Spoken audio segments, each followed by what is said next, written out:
8-year-old Kaylee from Sutton in Surrey was born with pulmonary hypertension. Her diagnosis was quite a difficult journey for mum Kay and the rest of the family. She had a sat machine put on her finger just to check her oxygen levels, and they were at 68%. Normally, me, you, other children, 98 to 100%. And that was when their alarm bells rang. They got another machine to make sure it was right. Still the same. And then obviously they refused to let us home. They said there is something seriously wrong. The Brompton the next day was the worst thing. The local hospital said possible heart problem. We don't know what. You know, they'll let you know tomorrow, the next day. The Brompton was the worst thing that we went through. The full extent of a heart problem, which is severe enough in itself, then to be told that she has pulmonary hypertension, and at that point, a few years ago, when she was 1, they said she wouldn't live to be 5. There was nothing they could do, and to just take her home.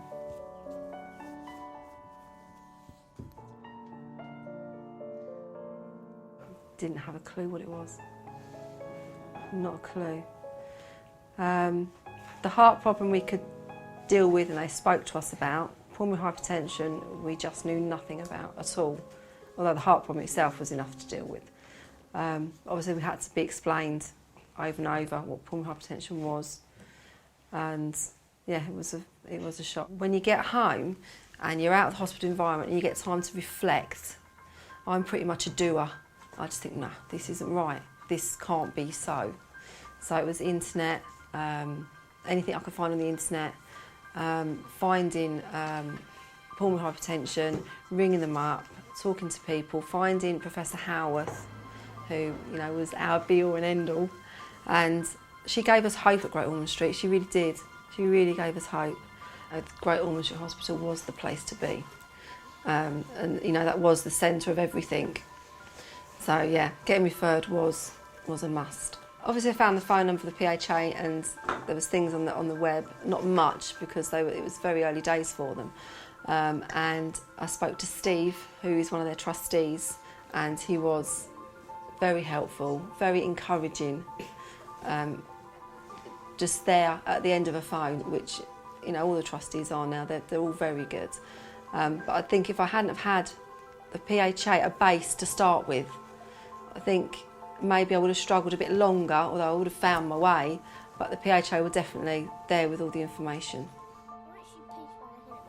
It's just letting Kaylee do things still at her pace and not stopping her, and I think that has kind of helped shape her as well, because I don't stop her doing anything. We just do it in a different way, or we do it slowly, or we just adapt. So it's definitely all got to be done at a Kaylee pace. We call it a Kaylee pace, or Kaylee-sized dinner portions, or it's all at a Kaylee way. Kaylee goes to school. She has a full-time carer at school. The difference with Kaylee and other children, she has her oxygen. She now has a wheelchair at school. She has lots of friends. They take turns to stay in at lunchtime or break time if it's too cold and she doesn't go out or too hot. But I think she gets on at school still quite normally. Kaylee's medication will stay the same for the moment. We had the sildenafil upped more recently. So for the moment it will stay the same, the Byzantine and the sildenafil. She has oxygen, and she's doing well with those. She has a good quality of life, which is what she needs. For the foreseeable future, short term it'll stay the same. Long term we know we've got a bit of a road to travel, and she will need a new heart and new lungs. She does cope. In the last few years she has asked questions.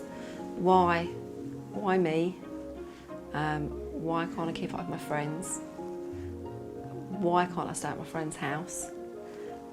So she has asked questions, and we're as honest as we can be with Kaylee. Keeping Kaylee as healthy as possible, keeping her as normal as possible, allowing her to be the child that she is and the things she wants to do, and help her with everything she decides she wants to do. Nothing will stand in her way.